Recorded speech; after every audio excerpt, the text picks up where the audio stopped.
Welcome to Quality Coaching Academy. Question number 123.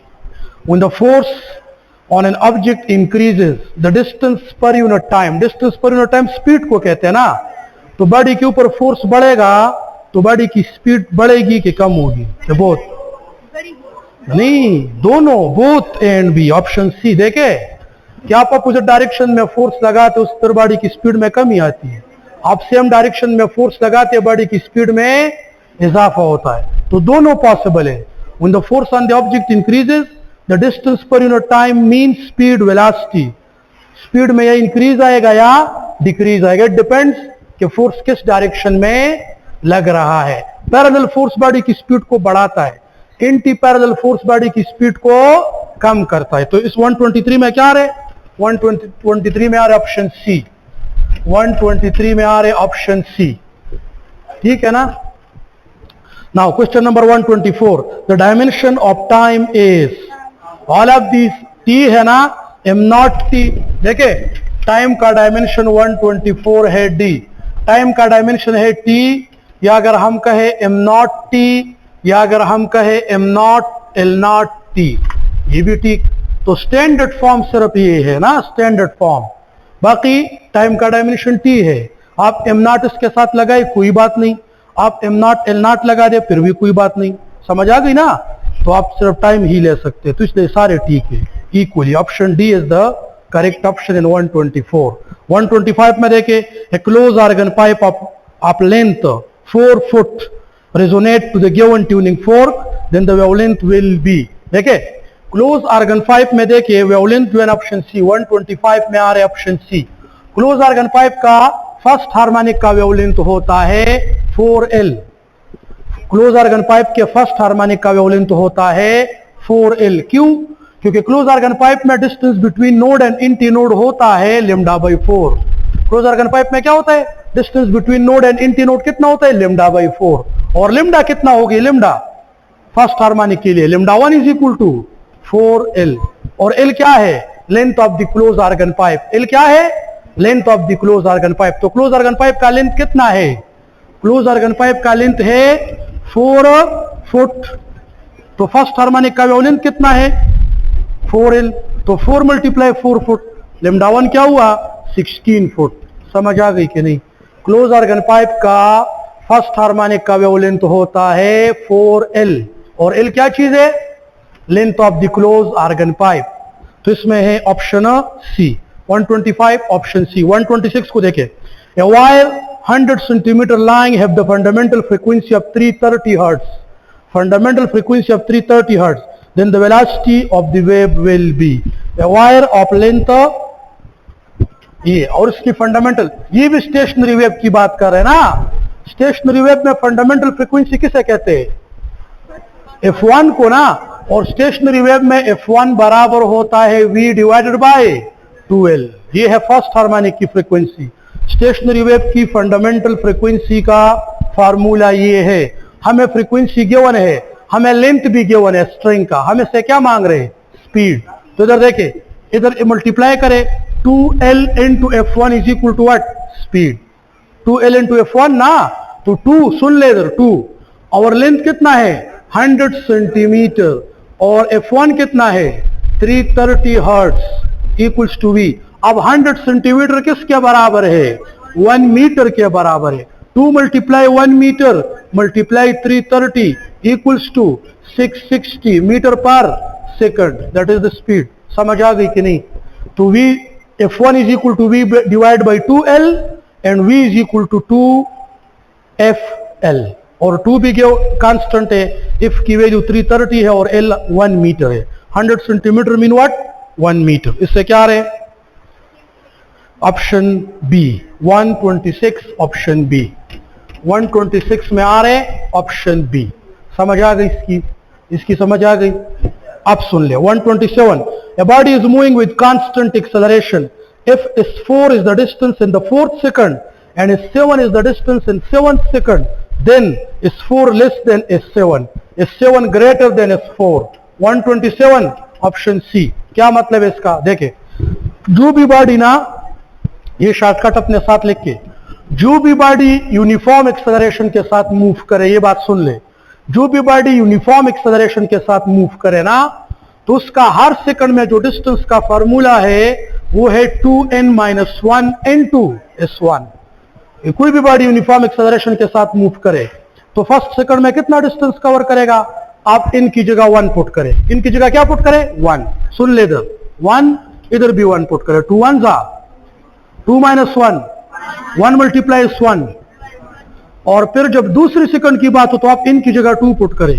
2 2 जा 4 - 1 3s1। और जब आप थर्ड सेकंड की बात करते हैं तो इधर 3 पुट करें। 2 3 जा 6 - 1। और जब आप फोर्थ सेकंड की बात करते हैं 4 = 4 2 4 जा 8 - 1। तो ये अपने साथ याद रखे कि कोई भी बॉडी जब यूनिफॉर्म एक्सेलरेशन के साथ मूव करती है, कोई भी बॉडी जब यूनिफॉर्म एक्सेलरेशन के साथ मूव करती है और वो फर्स्ट सेकंड में 1 डिस्टेंस कवर करे तो दूसरे सेकंड में फर्स्ट सेकंड से 3 टाइम ज्यादा डिस्टेंस कवर करेगा, और थर्ड सेकंड में 5 टाइम, और फोर्थ सेकंड में 7 टाइम, और फिफ्थ सेकंड में 9 टाइम, और फिर 11 टाइम। और आप समझ आ गई? तो 7 s1 कितना आएगा? s7 आएगा 13 s1, और इस 4 क्या आएगा? 7 s1। आप समझ आ गई? तो फोर्थ सेकंड में कम फासला कवर करता है लेकिन 7 सेकंड में ज्यादा फासला कवर करता है, और s1 क्या है? फर्स्ट सेकंड का फासला। आप समझ आ गई कि नहीं? तो जो भी बॉडी यूनिफॉर्म एक्सेलरेशन के साथ मूव करे उसकी डिस्टेंस कवरिंग की रेशो होगी 1:3, 1:5, 7, 9। ये भी लिखिए, जो भी बॉडी यूनिफॉर्म एक्सेलरेशन के साथ मूव करे उसकी डिस्टेंस कवरिंग की रेशो है 1:3, 1:5, 7, 9। ये उसका तरीका है। आप समझ आ गई इसकी? ये है ऑप्शन सी 127, ऑप्शन सी। ना 128 को देखें। 128, the time period of the hour hand of a watch, option A. ये तो आसान है ना? Hour hand of a watch एक रोटेशन कितने टाइम में कंप्लीट करता है? 12 आवर में, ठीक ना? ये 12 पे होती है ना hour hand of a watch, वापस 12 पे कब आएगी? After 12 hour. तो time period of the hour hand of a watch is always 12 hour. समझ आ गई? तो इसमें है option A 128, option A. 129, the dimensional formula for angular acceleration is 129b। क्या? t-2। क्यों? किस तरह? सुन ले, एंगुलर एक्सेलरेशन का फार्मूला है, एंगुलर एक्सेलरेशन का यूनिट है रेडियन पर सेकंड स्क्वायर। एंगुलर एक्सेलरेशन का यूनिट है रेडियन पर second square, and radian is the unit of angular displacement. Radian is the unit of, and angular displacement have no dimension. This is dimensionless quantity. आप समझ आ रही है? तो इसका dimension नहीं है। और 1/सेकंड स्क्वायर का क्या हुआ? 1/t²। ऊपर जाके t-2। ये है एंगुलर एक्सेलरेशन का डायमेंशन। आप समझ आ गई? क्योंकि इसका यूनिट है रेडियन पर second square. Radian angular displacement का यूनिट है। एंगुलर डिस्प्लेसमेंट का कोई डायमेंशन नहीं होता। और सेकंड स्क्वायर का 1/t²। t² ऊपर जाके t-2। Option B is the correct option. 129, option B. 130, in simple harmonic motion total energy will be maximum at 130, option D. No, total energy is constant through all points. total energy की बात कर रहे हैं, इसमें है none, option D. आप तो कहते हैं कि टोटल एनर्जी ज्यादा होगी मीन पॉइंट पे, या आप कहते हैं एक्सट्रीम पॉइंट पे, या आप कहते हैं in between mean and extreme, और या आप कहते हैं कि सेम थ्रू ऑल पॉइंट्स। तो इसमें तो ये नहीं है ऑप्शन कि same through all points. Total energy किसी भी पॉइंट पे भी मैक्सिमम नहीं होती। टोटल एनर्जी हर पॉइंट पे कांस्टेंट होती है, सेम होती है। टोटल एनर्जी किसे कहते हैं? सम ऑफ काइनेटिक एनर्जी। तो ठीक है, सिंपल हार्मोनिक मोशन में काइनेटिक एनर्जी और पोटेंशियल एनर्जी डिफरेंट पॉइंट्स पे डिफरेंट होती है, लेकिन इसका सम हर पॉइंट पे सेम होता है, इसलिए total energy remain constant. None of these, option D. 130 में आ रहे option D. 131, the force of gravity on small masses is less than the greater masses, then they will fall with the same acceleration. Acceleration due to gravity does not depend on the mass. ये बात अपने साथ याद रखिए। Acceleration is inversely proportional to mass, but acceleration due to gravity जिसको हम g कहते हैं, तो acceleration due to gravity is independent of mass. ये बात अपने साथ याद रखें, इंडिपेंडेंट ऑफ मास। ये बड़े मास पे और छोटे मास पे सेम होती है एक्सेलरेशन ड्यू टू ग्रेविटी, और हर एक ऑब्जेक्ट पे अर्थ की ग्रेविटेशनल पुल सेम नहीं होती। ग्रेविटेशनल फोर्स बड़े मास पे ज्यादा और कम मास पे कम, लेकिन acceleration due to gravity same. क्या वजह क्या है? इधर देखें, जी बराबर है वेट टू मास रेशो के। जी किसके बराबर है? तो बड़ा मास जो है ना, बड़ा मास, उसका वेट भी ज्यादा होगा ना, और जब मास कम हो तो वेट भी कम होगा। जब ये कम हो तो ऊपर भी कम, और जब ये ज्यादा हो तो ऊपर भी ज्यादा। मतलब आप 10 को 1 पे डिवाइड करें, 10 ही आता है ना, लेकिन अगर आप इसको डबल करोगे, 20 करोगे, तो ये खुद डबल हो जाएगा, 2 हो जाएगा। 20/2 10, और 10/1 10, और 30/3 10। तो अगर आप बॉडी के मास को बढ़ाते हैं तो उसका वेट ऑटोमेटिकली बढ़ जाता है। तो g remain constant. Acceleration due to gravity does not depend on the mass of the body. तो उसमें कौन सा ऑप्शन ठीक है? Option A, same acceleration. Option A 131, option A, दोनों की एक्सेलरेशन सेम होगी। क्यों? Acceleration due to gravity does not depend on the mass of the body. ठीक, क्योंकि और gravitational force depends on the mass. बड़े मास पे बड़ा फोर्स, स्मॉल मास पे स्मॉल फोर्स, और इन दोनों की रेशो रिमेन कांस्टेंट। और इसकी रेशो हमें क्या देते हैं? जी। तो जी रिमेन कांस्टेंट। इसको फ्री फॉल एक्सेलरेशन कहते हैं। नाउ आगे देखें, 131 को देखें। 132, a man 50 kilogram can claim on 50 steps of 10 centimeter each in 10 seconds, the power of the man। देखो गोरे, जब आप ऊपर हाइट पे जाते हैं ना, तो 132 में आ रहा है ऑप्शन डी। हाइट पे जाते हैं ना, तो फिर पावर का फार्मूला है mgh डिवाइडेड बाई टी। ये है पावर का फार्मूला। दूसरा पावर का फार्मूला है work done divide by time. तीसरा है FS/T। चौथा है FV, और पांचवा है 1/2 या mv² डिवाइड बाई 2t।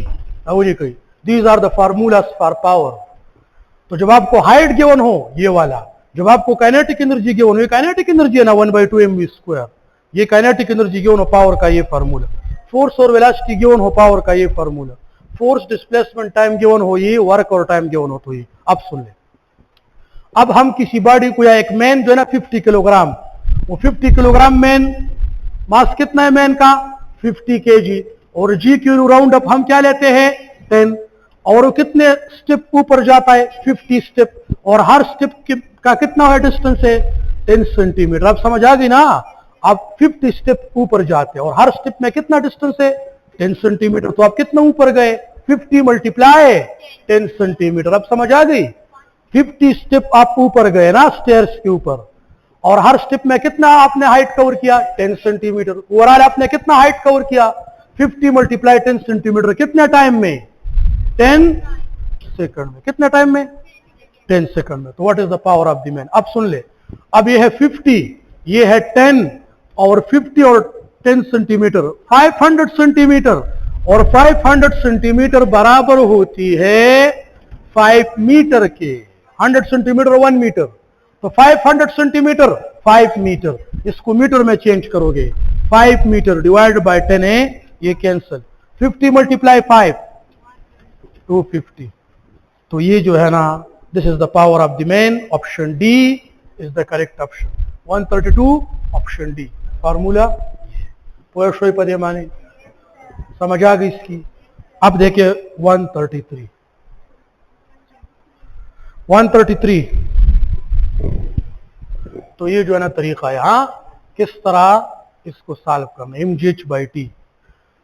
तो 133 में देखिए, 133 में है the ratio of the square of angular velocity, the ratio of square of angular velocity for simple pendulum and mass attached spring system. Option C, 133 option C. अब देखें किस तरह, सुन ले, मास अटैच्ड स्प्रिंग सिस्टम के लिए एंगुलर वेलोसिटी की value है k/m। क्या है? ये एंगुलर वेलोसिटी की वैल्यू है, आप लोगों को पता होगा। इधर से ही टाइम पीरियड और फ्रीक्वेंसी आई है ना, और एंगुलर वेलोसिटी का स्क्वायर क्या होगा? इधर भी स्क्वायर, इधर भी स्क्वायर, क्या होगा?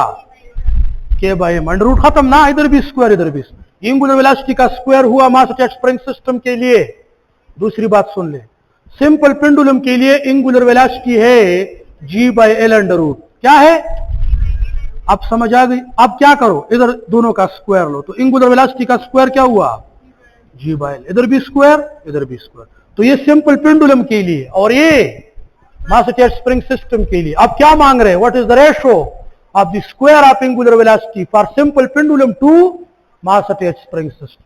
पहले सिंपल पेंडुलम और फिर मास अटैच्ड स्प्रिंग सिस्टम। तो देखे सिंपल पेंडुलम की ओमेगा स्क्वायर की वैल्यू क्या है? G/L। और मास अटैच्ड स्प्रिंग सिस्टम की क्या है? K/M। पोए गई का ना, यू ऊपर आ जाएगा तो क्या हो जाएगा? G/L ऊपर आके क्या हो जाएगा? M/K। तो क्या हुआ? Gm divide by L/K। है इसमें ये ऑप्शन? This is option C is the correct option. ठीक, तो 133 में है सी। 134 को देखे, 134 में है if the amplitude of simple harmonic motion increases the time period remains same. Option C. हाँ पदे माने पोस्ट हुई।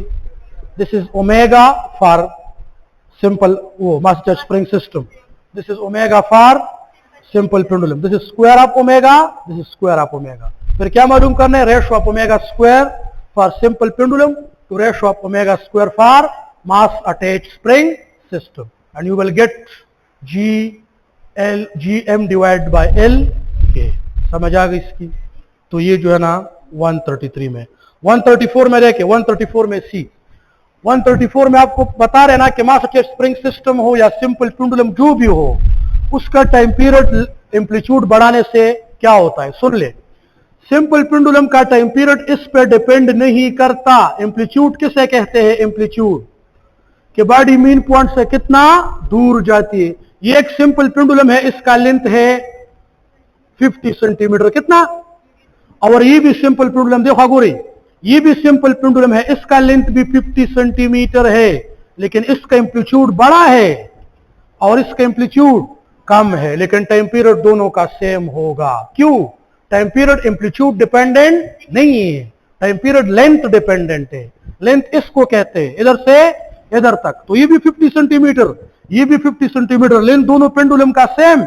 इसका एम्पलीट्यूड कम है, ये मीन पॉइंट से एक्सट्रीम पॉइंट तक कम जाता है और इसका एम्पलीट्यूड ज्यादा है, लेकिन time period does not depends on amplitude. Time period of simple pendulum depends on length and value of G। अब एम्पलीट्यूड पे क्यों डिपेंड नहीं करता मैं आप लोगों को बता दूं। इस इज इक्वल टू वाक्य दे, इस इज इक्वल टू और टी इज इक्वल टू, इधर देखे इसके लिए लेंथ बड़ा है ना, ये बड़ा पाथ कवर करता है, लेकिन इसका स्पीड भी ज्यादा होगा। बड़ा पाथ बड़े स्पीड के साथ, और इसके लिए कम पाथ है ना, इसके लिए कम पाथ है, ये कम पाथ कवर करता है मीन से एक्सट्रीम की तरफ, लेकिन इसका स्पीड भी कम होगा। तो कम पाथ कवर करता है लेकिन कम स्पीड के साथ, और ये बड़ा पाथ कवर करता है लेकिन बड़े स्पीड के साथ। तो time period remain constant. Time period इस पर डिपेंड नहीं करता कि बॉडी मीन पॉइंट से एक्सट्रीम पॉइंट तक कितना दूर जा रही है। टाइम पीरियड लेंथ डिपेंडेंट है, एम्पलीट्यूड डिपेंडेंट नहीं है। इसमें आ रहे option C 134, option C 135। The time period of the simple pendulum is 10। What कह रही? The time period of simple pendulum is 10 second. हां, while the mass attached spring system is 5। Simple pendulum का time period 10 second है, मास attached spring system का time period 5 second है। फिर मैंने मास को बढ़ाया दोनों के लिए, सिंपल पेंडुलम का मास भी 4 टाइम बढ़ाया, मास अटैच्ड स्प्रिंग सिस्टम का भी बढ़ाया। अब दोनों की टाइम पीरियड का क्या ले?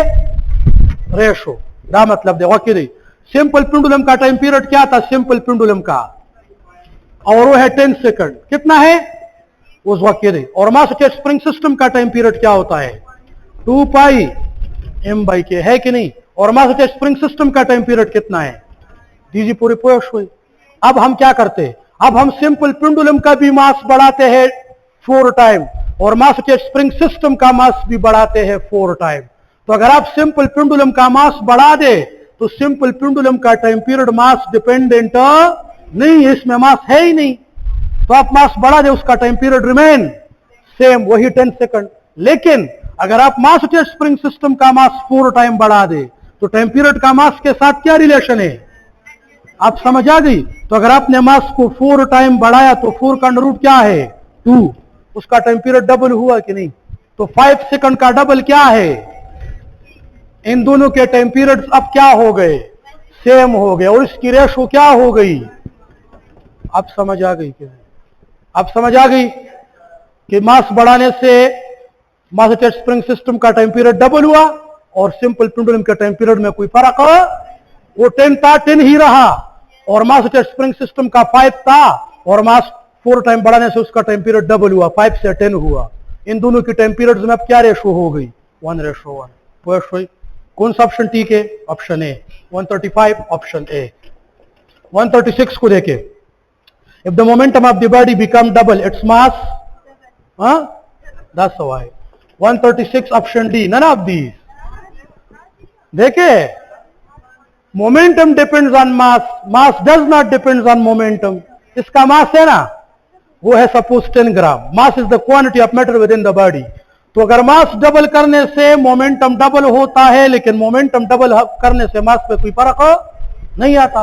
मास क्या है? The quantity of matter within the body. The quantity of matter within the body, वो तो फिक्स होती है। ये बॉडी है, ये सुन ले, इसके अंदर 10 ग्राम मैटर है, 10 ग्राम। इसका मोमेंटम डबल कर सकते हैं आप, किस वजह से? स्पीड बढ़ाओ, लेकिन इसकी मास पे कोई फर्क नहीं पड़ता। Mass does not depends on momentum. Mass is constant quantity. Mass is the quantity of matter within the body, while momentum depends on mass. When the mass double, momentum double. But when the momentum double, mass remain constant.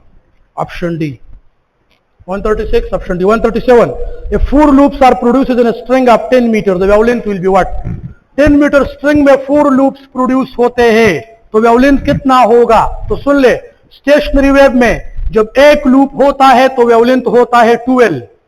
जब एक loop होता है तो wavelength कितना होता है? 12। और सुन ले, जब 2 लूप्स होंगे, 2, तो वेवलेंथ होंगे 12/2, ये 2 लूप्स के लिए। और जब 3 लूप्स होंगे तो वेवलेंथ होगा 12/3, होए गई का ना। और जब 4 लूप्स होंगे तो वेवलेंथ होगा 12/4। आप समझ आ गई कि नहीं? जब 5 लूप्स होंगे तो वेवलेंथ होगा 12/5। आप समझ आ गई? तो स्टेशनरी वेव में कितने लूप्स बनते हैं? 4 लूप्स। कितने लूप्स बनते हैं? कितने लूप बने हैं? 4 लूप बने हैं। और 4 लूप के लिए क्या फॉर्मूला है? 2L/4। और L क्या है? Length of the string. L क्या है? तो जब 4 लूप है तो वेवलेंथ के लिए फॉर्मूला λ4, और λ4 बराबर है 2L/4। और सुन ले, 2 और लेंथ ऑफ द स्ट्रिंग कितना है? 10 meter divide by 4, 2 × 10 20, 20 divide by 4। उस पर शो करो कौन सा ऑप्शन ठीक है? Option A is the correct option. 137, option A. 138 को देखिए, extreme point in simple harmonic motion which quantity is minimum? Kinetic energy, option C. 138, option C. Kinetic energy extreme point पे मिनिमम होती है। देखो गुरे, इधर देखे, बस ये अपने साथ जल्दी लिख के कि ये तीनों नहीं है, ये तीनों, ये मीन पॉइंट पे मैक्सिमम होती है। मीन पॉइंट पे काइनेटिक एनर्जी, मोमेंटम, वेलोसिटी, और ये 4 एक्सट्रीम पॉइंट पे मैक्सिमम होते हैं। Net force, acceleration, displacement, potential energy, ये चारों एक्सट्रीम पॉइंट पे मैक्सिमम होते हैं। एक्सट्रीम पॉइंट पे क्या होते हैं? मैक्सिमम। और ये तीनों मीन पॉइंट पे मैक्सिमम होते हैं। बस ये तीनों एक्सट्रीम पॉइंट पे मिनिमम, ये चारों मीन पॉइंट पे मिनिमम। बस ये एक्सट्रीम पॉइंट पे मैक्सिमम, ये मीन पे, ये मीन पे, ये एक्सट्रीम पे मिनिमम, ये मीन पे मिनिमम। आप समझ आ गए? तो काइनेटिक एनर्जी एक्सट्रीम पॉइंट पे मिनिमम, ऑप्शन सी। क्यों? क्योंकि ये तीनों तो मीन पॉइंट पे मैक्सिमम होते हैं। एक्सट्रीम पे ये तीनों 0 या मिनिमम, और ये चारों एक्सट्रीम पे मैक्सिमम और मीन पे 0। Option C. 139, if the body of mass 2 kg have the kinetic energy of 25 joule, the momentum will be what? 139, option C. 139, option C. ठीक किस तरह? मोमेंटम बराबर है P is equal to 2m into kinetic energy under root। Momentum किसके बराबर है? 2m into kinetic energy under root। वाक्य दे 2, body का मास कितना है? 2 kg और काइनेटिक एनर्जी 25 जूल। 2 2 जा 4 × 25, 100, 100 अंडर रूट 10। मोमेंटम कितना हुआ? 10, option C. Now 140, A body is dropped from height 10 meter. If g is 10, the time taken to reach the earth. तो देखे इसके लिए फार्मूला है t is equal to 2h divided by g under root. जब आप किसी body को certain height से ड्रॉप करते हैं और वो अर्थ तक कितने टाइम में पहुंचेगा, उसके लिए ये फार्मूला है t is equal to 2h divided by g under root. ये है the time taken by the ball in a body will fall from certain height and you have given the height. देखो गोरे 102 और height कितना है 10 metre और g की value कितनी है 10. ये कैंसल ना, तो टाइम कितना लेगा 2 अंडर रूट सेकंड. कौन सा ऑप्शन ठीक है? Option A 140. ऑप्शन ए पदे पोयश्वई. ये है time taken by any body to reach the earth when the body fall from certain height, 2h divided by g under root. ये है 140. 141 को देखे the value of maximum velocity in case of simple harmonic motion. Option C 141. Option C देखे simple harmonic motion के case में maximum velocity का formula है v not is equal to x not omega और मैक्सिमम एक्सेलरेशन का formula है x not omega square. This is the equation for maximum acceleration. This is the equation for maximum velocity. Mean point पे simple harmonic motion के case में mean point पे velocity का ये formula, velocity mean point पे maximum होती है और एक्सेलरेशन का ये फार्मूला. ठीक, तो कौन सा ठीक है? x not omega. Option C 141. Option C. Now 142. The torque acting on a body moving in a horizontal circle with 20 radian per second will be 0. 142 में आ रहे डी. वाक्य देखा, कोई भी बॉडी सर्कुलर पाथ में मूव करे इसके ऊपर टार्क होगा कि नहीं होगा? सर्कुलर पाथ में कोई भी बॉडी सर्कुलर पाथ में मूव करे उसके ऊपर टार्क होगा कि नहीं? देखे सुन ले कोई भी बॉडी जब सर्कुलर पाथ में मूव करे तो ये बात कंफर्म है कि इसके ऊपर सेंट्रीपिटल फोर्स होगा. विदाउट सेंट्रीपिटल फोर्स ये बॉडी सर्कुलर पाथ में मूव ही नहीं कर सकती. लेकिन टार्क के लिए सर्कुलर पाथ में स्पीड का चेंज होना जरूरी है. उस बॉडी पे टार्क होगा, ये इंपॉर्टेंट पॉइंट मैं डिस्कस कर रहा हूं. उस बॉडी के ऊपर टार्क होगा जो सर्कुलर पाथ में मूव करे और उसकी स्पीड में वेरिएशन हो. क्या हो? और जब सर्कुलर पाथ में मूव करे और स्पीड में वेरिएशन ना हो तो ये सेंट्रीपिटल फोर्स होगा.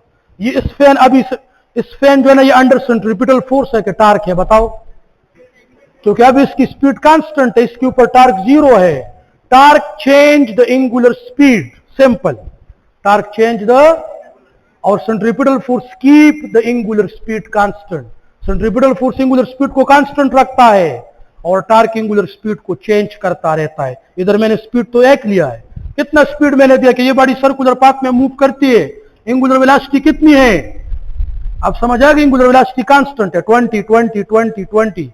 तो जब एंगुलर वेलोसिटी कांस्टेंट है तो इसके ऊपर टार्क कितना है? 0. हाँ, टार्क तब होता अगर मैं ये क्वेश्चन बनाता. सुन ले, टार्क तब होता कि अगर मैं कहता कि एक फैन की स्पीड 0 से 20 रेडियन पर सेकंड हो गई. 0 से अब चेंज आया कि नहीं आया? फिर टार्क होता. लेकिन अगर एक फैन की स्पीड 20 है 20 है 20 है रिमेन 20 है कांस्टेंट है तब टार्क 0 है. बस इसमें ये फर्क. तो अब टार्क है 0. Option D 142. Option D 143. 143 को देखे the linear momentum is constant as long as force is constant and acceleration is constant and both kana D 143 D LA10 D none. That's why linear momentum कब constant होगा? देखो गोरे F is equal to delta P by delta T. जब body के ऊपर force होगा तब जाके वो फोर्स बॉडी के मोमेंटम को जरूर चेंज करेगा. क्या करेगा? फोर्स हमेशा मोमेंटम को चेंज करता है. उस वक्त इधर देखे, अगर मैं डेल्टा टी इधर मल्टीप्लाई करूं बॉडी के ऊपर फोर्स 0 हो, क्या हो? तो delta P by delta T क्या होगा?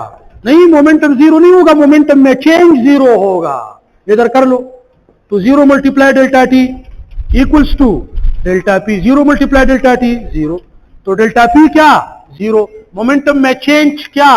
0. और मोमेंटम में चेंज किसके बराबर है? P F minus P. इधर कर ले P F is equal to क्या मतलब? मोमेंटम.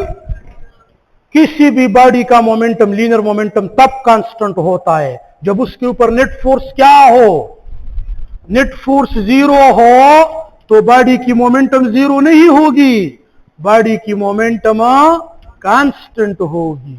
तो कांस्टेंट मोमेंटम के लिए न्यूटन फर्स्ट लॉ चाहिए। न्यूटन फर्स्ट लॉ सोई, नेट फोर्स जीरो और एक्सेलरेशन जीरो। तो मोमेंटम कब कांस्टेंट होगी? जब फोर्स कांस्टेंट होगा, नो। जब एक्सेलरेशन कांस्टेंट होगी, no. Both no, none, none, ठीक है। जब फोर्स भी जीरो हो और एक्सेलरेशन भी जीरो हो तब जाके बॉडी की मोमेंटम कांस्टेंट होगी। ये दोनों जीरो चाहिए, पर ये खबर आप हो गई, देखो गोरे, ये दोनों क्या हो तब जाके बॉडी की मोमेंटम क्या होगी? कांस्टेंट। ये दोनों जीरो हो तब मोमेंटम कांस्टेंट होगी। आप तो कहते हैं जब फोर्स कांस्टेंट हो, फोर्स जब कांस्टेंट हो तो मोमेंटम में चेंज कांस्टेंट होगा, फोर्स जीरो हो तो मोमेंटम कांस्टेंट होगा। श्रीपति समझ आ गई? तो नन ऑफ दीस, हाँ 134, none. Momentum of the body remain constant when force constant, no. When acceleration constant, no. When both zero, ये दोनों जीरो हो तब मोमेंटम कांस्टेंट होगा। ये है conservation of momentum. The momentum of the body will conserve when the net force on the body equals to zero, not constant, zero. First way, or for conservation of momentum we have to apply Newton first law. Newton first law क्या है? Net force zero. आप समझ आ गई कि नहीं? 134 option 143 options D. 144, two snooker balls each having same mass of 250 gram moving with the same speed of 10 meter per second in opposite direction collide. After collision the momentum will be C. 144 option C. देखो गोरे, ये body ना, इसका mass है 250 ग्राम, इसकी speed है 10 metre per second. ये body है ना, इसका मास है 250 ग्राम, इसकी स्पीड है 10 मीटर पर सेकंड। बताओ किसका मोमेंटम ज्यादा है? मोमेंटम सेम है। नेट मोमेंटम क्या होगा? नेट बिफोर कोलिजन, इस नेट मोमेंटम अपोजिट डायरेक्शन में दोनों आ रहे हैं ना, अपोजिट डायरेक्शन में आ रहे, तो अपोजिट डायरेक्शन में जब हम नेट मोमेंटम मालूम करते तो फार्मूला है P1 माइनस P2।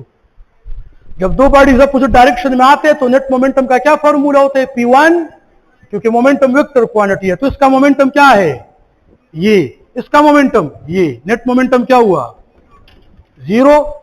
जब ये कोलाइड करे ना, ये कोलाइड करे तब भी आफ्टर कोलिजन भी इसका नेट मोमेंटम जीरो होना चाहिए।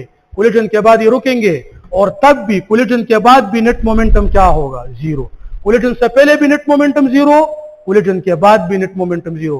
कोलिजन से पहले नेट मोमेंटम क्यों जीरो था? क्योंकि दोनों की मासेस भी सेम थी, दोनों की स्पीड भी सेम थी और दोनों अपोजिट डायरेक्शन में आ रहे थे। और मोमेंटम क्या है? वेक्टर। अगर इसका मोमेंटम आप प्लस लोगे तो इसका माइनस लोगे ना, तो नेट मोमेंटम बिफोर कोलिजन क्या था? Before collision zero. After collision क्या होना चाहिए? जीरो, ताकि मोमेंटम क्या रहे? Conserve. 144 option C. 145, if doubling the force and the velocity, the rate of work, rate of work किसे कहते हैं? पावर को। रेट ऑफ वर्क किसे कहते हैं? पावर को। जब आप फोर्स और वेलोसिटी दोनों को डबल करें तो वर्क पावर कितना होगा? रेट ऑफ वर्क पावर को कहते हैं। और पावर किसके बराबर है? Fv। अगर आप F को भी डबल करें और V को भी डबल करें, F को भी डबल करें और V को भी, 2 2 जा 4, पावर 4 टाइम बढ़ जाएगा। Option B, option B. 146, a pendulum have the amplitude of 5 centimeter, इसमें भी आ रहे हैं 4 time. A pendulum has the amplitude 5 centimeter, at tension a string is 1 Newton, the work done by the tension force C. क्यों? Tension force in the pendulum is always do zero work. ये बताओ क्यों? Tension force in the simple pendulum always do zero work, always. क्यों? क्योंकि tension force ऊपर होता है और यह सिलेक्ट करते हैं हॉरिजॉन्टली। फोर्स में और डिस्प्लेसमेंट में कितना एंगल है? 90। सिंपल पेंडुलम हॉरिजॉन्टली सिलेक्ट करता है और टेंशन फोर्स वर्टिकली होता है। डिस्प्लेसमेंट और फोर्स में कितना एंगल हो गई? 90। cos 90 क्या देता है? Zero. Work done by the tension force is always zero, always. इसके साथ ऑलवेज लिखिए। Option C. 146 option C. 147, what is the area under the graph between power and time? Area हमेशा हम मल्टीप्लीकेशन से मालूम करते हैं। किससे? आप पावर मल्टीप्लाई टाइम, वर्क या एनर्जी। क्यों? पावर बराबर होता है एनर्जी, पावर बराबर होता है एनर्जी डिवाइड बाय, ये टाइम इधर कर ले, power multiply time equals to energy, है कि नहीं? तो एरिया हम प्रोडक्ट से लेते हैं, पावर और टाइम का प्रोडक्ट लो, पावर और टाइम का प्रोडक्ट हमें एनर्जी देता है, क्या देता है? Energy. Option D 147, option D 148। A force exerted on 10 kilogram mass increase its velocity from 2 to 5. The work done will be what? None. Option D. 148 option D. देखो गोरे, work done किसके बराबर होता है? हाँ, वर्क डन हमेशा बराबर होता है change in kinetic energy 1/2 mv(f)² minus 1/2 mv(I)²। ये है वर्क डन का फॉर्मूला। इसमें पुटिंग करे, इससे क्या आता है? 125 आता है, इसमें 125 नहीं है। 105 आता है, इसमें 105 नहीं है। Option D. तो ये है option D, none of these. Now 149, ये 148 था। हाँ, work done equals to 1/2 mv(f)² minus 1/2 mv(I)²। 149, the kinetic energy of simple harmonic oscillator is half of the total energy at A. Option A 149, option A. देखो गोरे, ये ऐसा point है, दो गोरे, x is equal to x0/2 ये ऐसा point है, ऐसा पॉइंट कि जिस पॉइंट पे काइनेटिक एनर्जी और पोटेंशियल एनर्जी बराबर होती है, और इस पॉइंट पे काइनेटिक एनर्जी हाफ होती है टोटल एनर्जी के, और पोटेंशियल एनर्जी भी हाफ होती है टोटल एनर्जी के। अगर टोटल एनर्जी 100 जूल है, सपोज टोटल एनर्जी कितनी है? 100 जूल, तो इस पॉइंट पे kinetic energy 50 joule, potential energy 50 joule. अब समझ आ गई कि नहीं? वो कौन सा पॉइंट होता है जिसमें काइनेटिक एनर्जी टोटल एनर्जी के हाफ हो? This is the point from the mean point, this is the point x0/2 where total energy is half kinetic and half potential. This is the point where total energy is split equally into kinetic energy and potential energy. इस point पे potential energy और kinetic energy बराबर, और total energy half kinetic में चली जाती है और हाफ पोटेंशियल में। किस पॉइंट पे? x0/2 तो 149 में क्या आ रहे? Option A. 150, the angular velocity of the second hand of a watch. Option D, option D. Second hand of a watch की एंगुलर वेलोसिटी क्या होगी? π/30 रेडियन पर सेकंड। क्यों? Second hand of a watch, angular velocity का क्या formula होता है? θ/t। Second hand जानते हैं, जो सेकंड्स दिखाते हैं। तो second hand of a watch एक रोटेशन 2π रेडियन कितने टाइम में कंप्लीट करता है? 60 सेकंड में। 2π divide by 60 second, 2 1s are 2, 32s are 60, π/30 radian पर second. This is the angular velocity of the second hand of a watch. समझ आ गई इसकी? Option D, the time period of the pendulum is measured in Karachi to be 1 second, it is greater than 1 second at Murree. ठीक, option B. वाली time period क्या है? 2πL/g। Time period का जी के साथ क्या रिलेशन है? Inverse under root. तो मरी में जाके जी की वैल्यू कम, मरी में जी की वैल्यू कम होती है, टाइम पीरियड ज्यादा। कराची में जी की वैल्यू ज्यादा, टाइम पीरियड कम। तो अगर कराची में टाइम पीरियड 1 सेकंड है, आप मरी में जाते हैं तो मरी में जी की वैल्यू कम हो जाती है, तो टाइम पीरियड कराची के मुकाबले में ज्यादा होगा। तो अब greater than Karachi. Option B. Now CV is equal to none. 152 none. आज टेस्ट में फिजिक्स में जिसने नन ज्यादा लिखा है वो ठीक है। क्यों? क्योंकि आप लोग तो ये सोचते होंगे कि इसमें तो एक ऑप्शन ठीक होना चाहिए। अब नन भी तो एक ऑप्शन है ना, तो एक ऑप्शन ठीक था ना। अब CV is equal to what?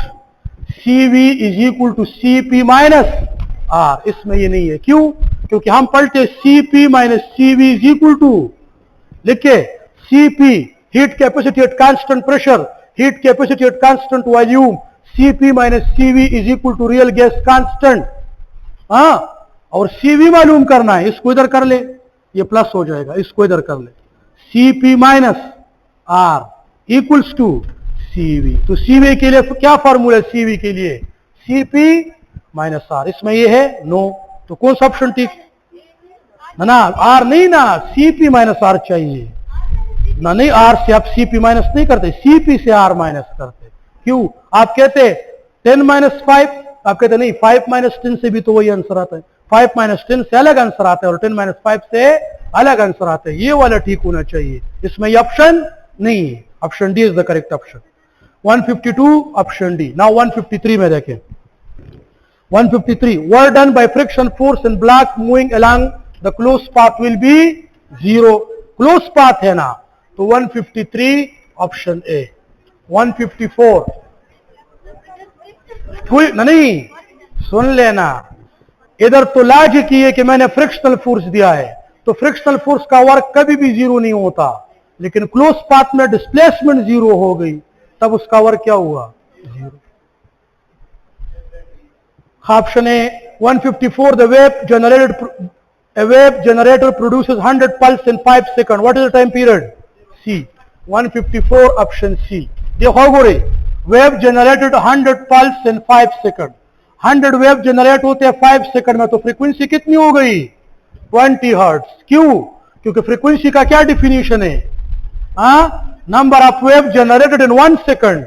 अगर 5 सेकंड में 100 वेव जनरेट होते हैं, तो 1 सेकंड में कितने वेव जनरेट होंगे? 100 by 5, 20 वेव। और फ्रीक्वेंसी की डिफिनीशन है number of wave generated divided by time. तो कितने वेव जनरेट हो गए? 100। कितना टाइम लिया? 5 सेकंड। तो फ्रीक्वेंसी कितनी हो गई? 20 हर्ट्ज। अब टाइम पीरियड किसके बराबर है?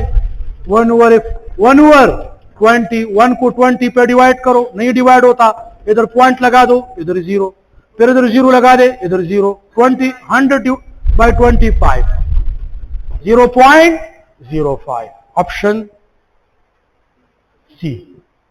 155 the speed of sound at 5 atmosphere is 340, its speed is 10 atmosphere 340। 155 option A. क्यों? स्पीड ऑफ साउंड प्रेशर पे डिपेंड नहीं करता। 5 एटमॉस्फेरिक पे जो स्पीड ऑफ साउंड होता है, वही स्पीड 10 एटमॉस्फेरिक प्रेशर पे भी होता है। Speed of sound temperature dependent, moisture dependent, density dependent, elasticity dependent, mass dependent है, लेकिन प्रेशर डिपेंडेंट नहीं है। स्पीड ऑफ साउंड प्रेशर पर डिपेंड, तो जो स्पीड 5 एटमॉस्फेयर पे था, वही स्पीड 10 एटमॉस्फेयर पे भी होगा, प्रेशर पे 340 option A. 155 option A. 156 which of the following physical quantity can never be negative? D kinetic energy।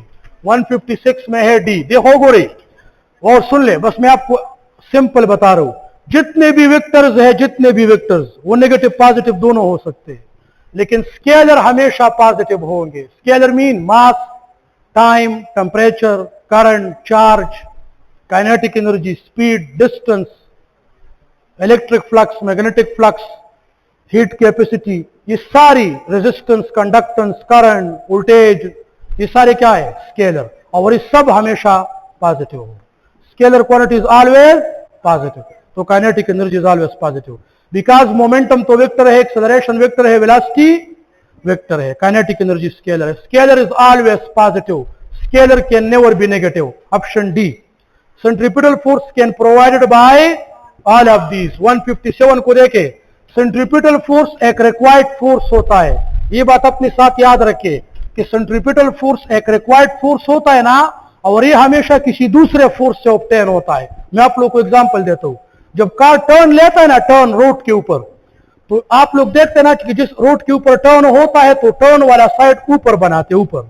आपने रोड में देखा होगा ना, आप टर्न लेते ना, तो वो साइड ऊपर बनाते। ऊपर इसलिए बनाते ताकि जब आप टर्न लेते हैं तो आपको सेंट्रीपिटल फोर्स फ्रिक्शनल फोर्स से मिलता है। किससे? और ये साइड इसलिए ऊपर बनाता है एक साइड रोड का, ताकि टायर और रोड के बीच कांटेक्ट बहुत ज्यादा हो। टायर और रोड के बीच कांटेक्ट बहुत ज्यादा हो, ताकि फ्रिक्शनल फोर्स ज्यादा हो। क्यों फ्रिक्शनल आप बढ़ाना चाहते हैं? क्योंकि फ्रिक्शनल फोर्स से कार को क्या मिलता है? सेंट्रीपिटल फोर्स, इसलिए वो टर्न करता है। तो रोड में फ्रिक्शनल फोर्स प्रोवाइड करते हैं सेंट्रीपिटल फोर्स। दूसरी बात देखें, ये जो चार्ज पार्टिकल मैग्नेटिक फील्ड में सर्कुलर पाथ में जाते हैं, ये भी सेंट्रीपिटल फोर्स की वजह से। उधर सेंट्रीपिटल फोर्स कौन देता है चार्ज को? Magnetic force. और जो सैटेलाइट ऑर्बिटिंग करते हैं अर्थ के इर्द गिर्द, ये भी सेंट्रीपिटल फोर्स की वजह से। इधर सेंट्रीपिटल फोर्स किधर से मिलता है? ग्रेविटेशनल फोर्स की वजह से। तो सेंट्रीपिटल फोर्स एक रिक्वायर्ड फोर्स है, ये हमेशा किसी दूसरे फोर्स से ऑब्टेन होता है, कभी इलास्टिक से, कभी इलेक्ट्रिक से, कभी मैग्नेटिक से, कभी फ्रिक्शन से। All of these option D. 157 option D. 158. The kinetic energy increased by 21%. The momentum increased by 10%. Option B. 158 option B. देखो गोरे मोमेंटम में परसेंटेज इंक्रीज का फार्मूला लिख के 1 plus percentage increase in kinetic energy divided by 100 whole under root -1 multiply 100%. ये है formula to find out the percentage increase in the momentum and if you have given the percentage increase in the kinetic energy. ये formula. अब मैं इसमें आसानी से इसको solve करते हुए 10% किस तरह आता है सुन ले. काइनेटिक एनर्जी कितनी परसेंट बढ़ गई? काइनेटिक एनर्जी कितनी परसेंट बढ़ गई? 21. देखो गोरे वाक्य दे 21 डिवाइड बाय 100 21% बढ़ गई ना. उसकी वैल्यू पुट करें इस फार्मूले में. काइनेटिक एनर्जी की इंक्रीज की वैल्यू पुट करें 21%. तो 1 plus percentage increase in kinetic energy 21% divide by 100 whole under root -1 multiply 100%. मख के गोरे वाक्य दे 21 को 100 पे डिवाइड करे क्या मिलता है? 0.21. 21 डिवाइड बाय 100 0.1 प्लस 0.21 1.21. ये 21 हुआ ना. 21 डिवाइड बाय 100 0.21 1 प्लस 0.21 1.21 -1 मल्टीप्लाई 100%. बताओ 121 का क्या अंडर रूट है? 121 का 11 पता है ना. 11 का स्क्वायर 121. 11 का स्क्वायर 121 का अंडर रूट 11. तो 121 का अंडर रूट अगर 11 है तो 1.21 का अंडर रूट होगा 1.1. इस तरह सॉल्व करो. 121 का अंडर रूट है 11. 1.21 का अंडर रूट है 1.1. 1.1 माइनस 1 1.1 माइनस 1 0.1 मल्टीप्लाई 100 उस पर शो करना. तो अगर मोमेंटम काइनेटिक एनर्जी में परसेंटेज इंक्रीज गिवन हो और मोमेंटम में फाइंड करना हो तो ये फॉर्मूला समझ आ गई. और 1.21 का अंडर रूट किस तरह लोगे? इस तरह पॉइंट इससे निकाल दे. 121 का आपको पता है तो 1.21 का खुद आ जाएगा. समझ आ गई. 1.1 से 1 निकाले 0.1 को 100 से मल्टीप्लाई करें 10%. इसमें क्या है? Option B. 159 को देखें. 159. The fundamental frequency of closed pipe is 25 hertz. The frequency of second overtone. Closed pipe का fundamental frequency है 25 hertz. Second overtone किसे कहते हैं? थर्ड हार्मोनिक को. देखो गोरे क्लोज ऑर्गन पाइप में F1 गिवन है 25 hertz. F2 होगा ना 3F1. F3 होगा ना 5F1. F4 होगा ना 7F1. F5 होगा 9F1. क्लोज ऑर्गन पाइप में. क्लोज ऑर्गन पाइप में F1 जितना होता है तो हायर हार्मोनिक की फ्रीक्वेंसी F1 के ऑड इंटीग्रल मल्टीपल के बराबर होता है. F1 कितना है? 25. F2 कितना होगा? 3F1, 5F1, 7F1, 9F1. ये क्लोज में. अब सुन ले. अब इसको क्या कहते हैं? इसको नहीं फर्स्ट हार्मोनिक. इसको क्या कहते हैं?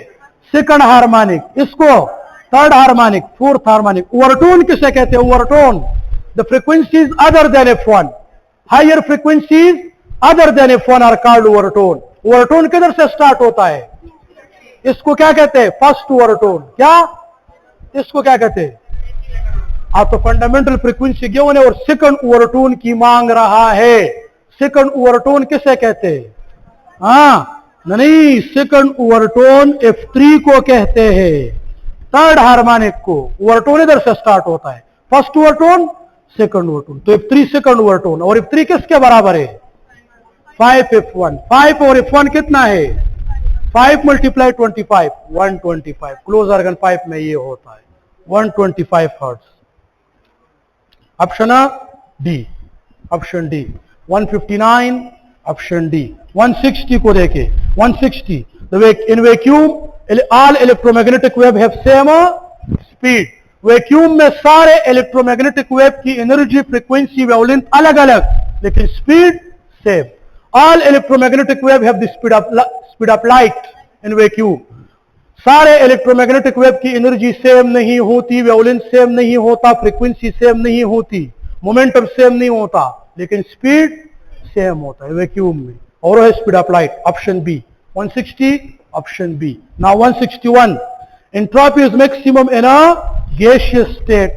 161 में सी, एंट्रोपी गैसियस स्टेट, क्यों? एंट्रोपी डिसऑर्डरनेस को कहते हैं। एंट्रोपी तो सॉलिड में मॉलिक्यूल की ऑर्डर ज्यादा होती है, लिक्विड में ऑर्डर कम हुआ, डिसऑर्डरनेस आया, और गैस में सबसे ज्यादा डिसऑर्डरनेस होता है, इसलिए गैस की एंट्रोपी सबसे ज्यादा। Option C. The velocity of sound and air would become double then the velocity at 0 degree, 819 Celsius. Option B. 162 option B. किस तरह ऑप्शन बी? देखो गोरी, स्पीड ऑफ साउंड का टेम्परेचर के साथ क्या रिलेशन है? स्पीड ऑफ साउंड का टेम्परेचर के साथ, ये बहुत इंपॉर्टेंट एमसीक्यूज है, इसको देख ले, सारे देखे। स्पीड ऑफ साउंड का टेम्परेचर के साथ क्या रिलेशन है? मैं टेम्परेचर को कितना बढ़ा दूं कि स्पीड ऑफ साउंड डबल हो जाए? मैं टेम्परेचर को कितना बढ़ा दूं कि स्पीड ऑफ साउंड डबल हो जाए? ये तो सबको पता है ना, टेम्परेचर को 4 टाइम बढ़ाओ तो स्पीड ऑफ साउंड डबल हो जाएगा। अब सुन ले, अब 0 डिग्री पे स्पीड ऑफ साउंड है v, तो बताओ किस टेम्परेचर पे स्पीड ऑफ साउंड 2v हो जाएगा? 0 डिग्री पे स्पीड ऑफ साउंड v है, तो किस टेम्परेचर पे स्पीड ऑफ साउंड डबल होगा? और स्पीड ऑफ साउंड कब डबल होता है? जब टेम्परेचर को 4 टाइम बढ़ाते। तो अगर मैं 0 डिग्री को 4 टाइम बढ़ा दूं तो क्या देगा? 0 डिग्री मल्टीप्लाई 4, 0 डिग्री मल्टीप्लाई 4, तो खबर, और 0 डिग्री मल्टीप्लाई 4 क्या जाता है?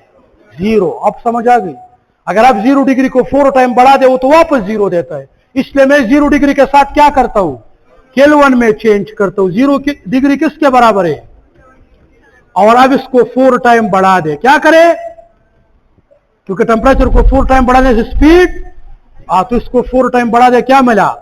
1092 केल्विन। और दोबारा इसको सेल्सियस में चेंज करे, केल्विन माइनस 273, तो केल्विन में कितना आया था? 1092 माइनस 273, 819। अब समझ आ गई कि नहीं? 0 डिग्री को किस में चेंज करो? केल्विन में, फिर 4 टाइम बढ़ा दो और फिर वापस सेल्सियस में लाओ। और ये पॉइंट हुई। क्यों इसको आपने केल्विन में चेंज किया? क्योंकि जब मैं 0 को 4 से मल्टीप्लाई करता था तो मुझे वापस 0 मिलता था, इसलिए मैंने इसके साथ ये ट्रिक किया। 819 ऑप्शन बी।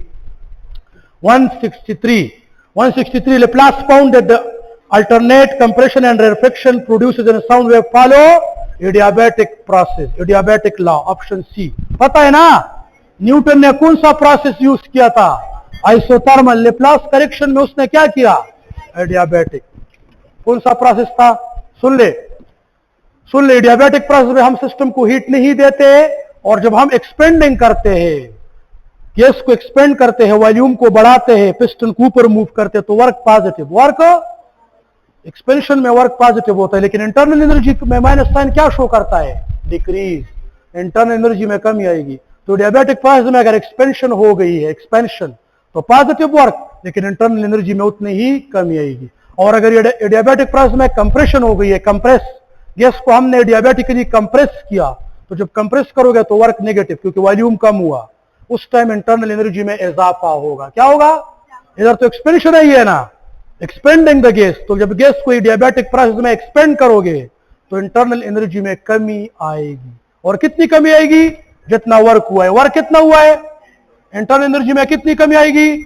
-10 जूल। उस वजह से पता, तो इसमें है option B. 165 the system undergo contraction in the volume, the work done will be negative. सुन ले, 165 में क्या आ रहे? बी।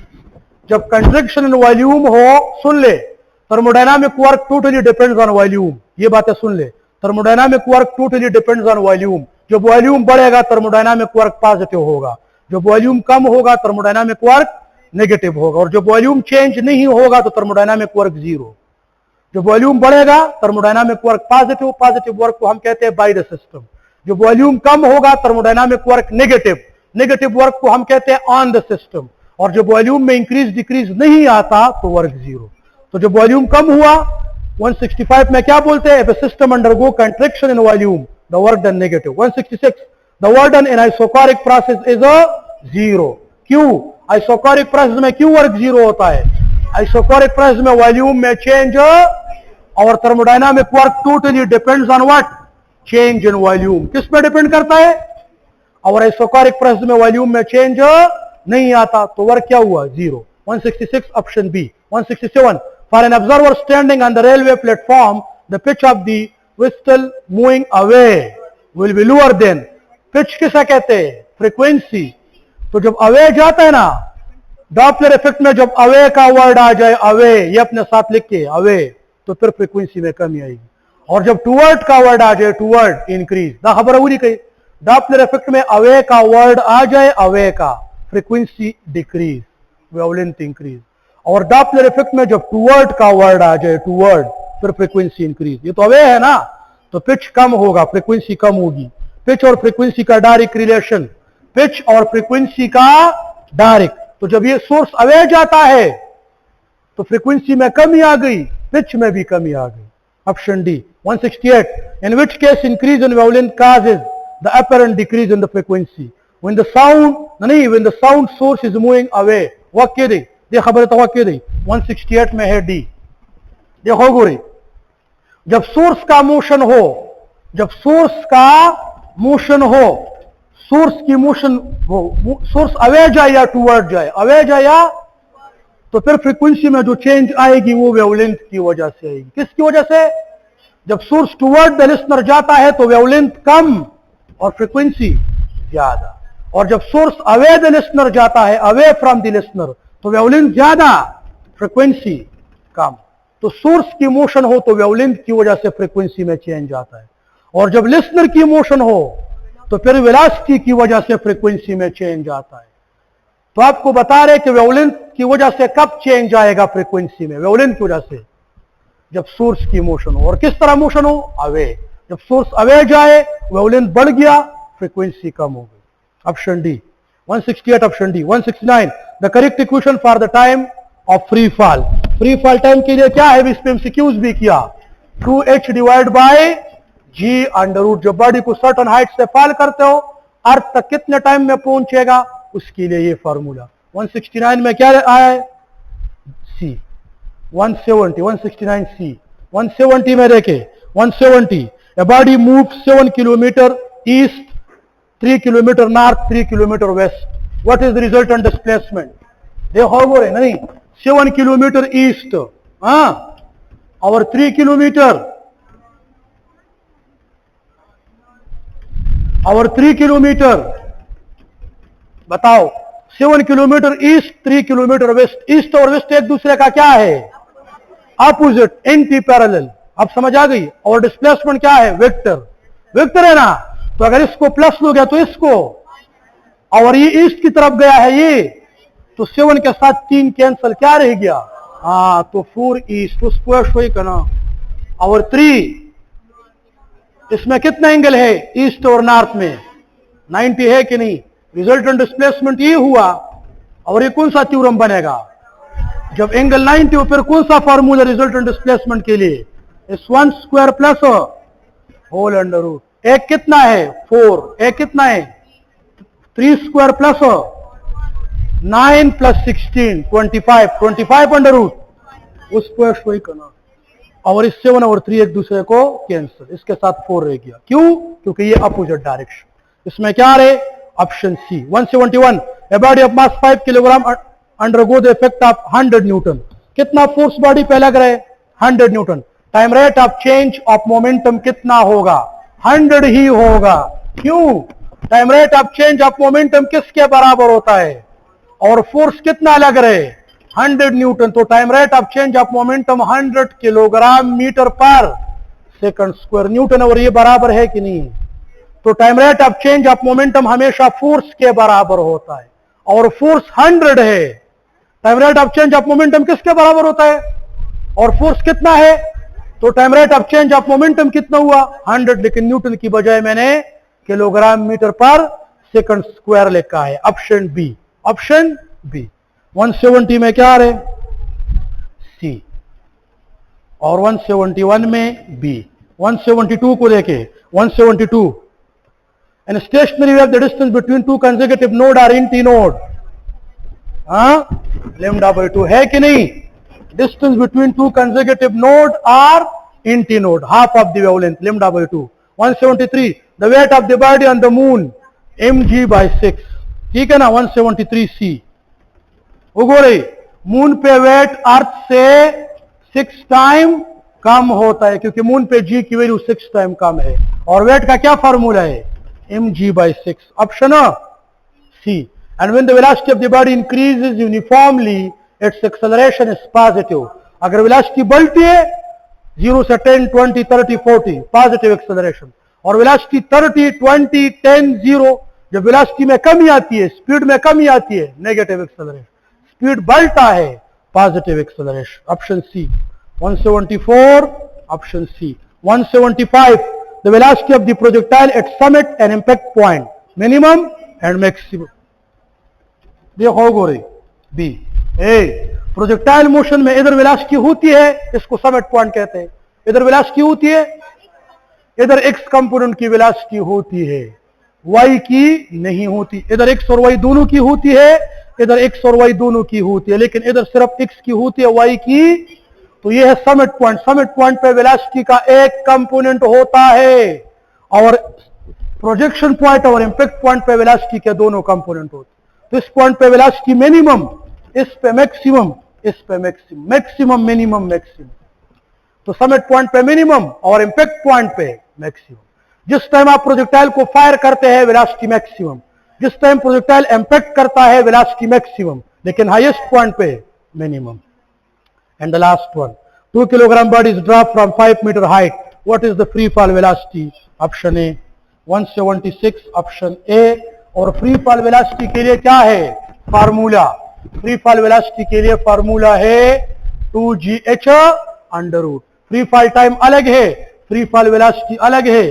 फ्री फॉल वेलोसिटी के लिए ये फार्मूला है, नवाजा 6 ऊपर माने उसका।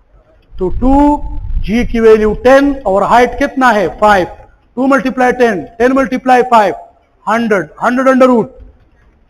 ये है फ्री फॉल वेलोसिटी का फार्मूला, और ये है फ्री फॉल टाइम। पोयशोई डिस्कशन माने पोयशोई। हाँ, तो आप जो है ना, my name is Jawad Khan, इधर मैं नया हूँ, आप लोगों को पता है, लेकिन जो भी आप लोग के एमसीक्यूज होंगे, जो भी आप लोगों को ईटा वाइज कोई भी मुश्किलात होगी ना, तो आप लोग डिस्कस कर सकते हैं। इसको छोड़ के कि G1 में है, B1 में है, G2 में है, B2 में ना, कोई भी क्वेश्चन आप कर सकते हैं। समझ आ गई ना? और उम्मीद है इंशाल्लाह कि आप लोगों को डिस्कशन की समझ आई होगी।